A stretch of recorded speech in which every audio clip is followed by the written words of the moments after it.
A todos e a todas. Eu, por empezar a ser breve, voy a decir simplemente autoridades todas. E así remato antes.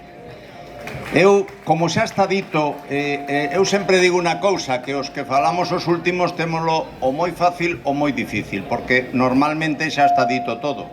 E, polo tanto, voy a intentar ser un pouco orixinal e non repetir as cousas. Por certo, sí que quero falar da pregoeira de Teresa Portela, porque dela falaron maravillas neste atril. Pero eu creo, nos decía cando chegou, que ela con 12 anos xa tivo a súa primeira experiencia no SIL. E despois veu tamén. Non virá nos seus éxitos esa implicación que ten ca auga precisamente da súa estancia nas augas do SIL? Probablemente. Queda aí para pensar. Entendo que daquela do viño non o coñecía, que non eran anos para facer eso. Ben, eu quero facer unha pequena reflexión sobre que significa o día de hoxe a Feira do Viño de Valdeorras.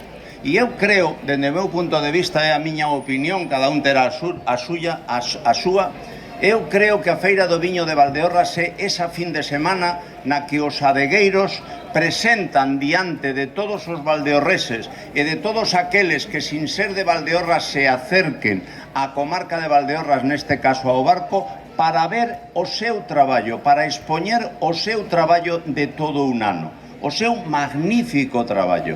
Eu creo que esa é a razón de que se celebren estas feiras do viño. Exponer, potenciar, poñer en valor o traballo de todo un ano.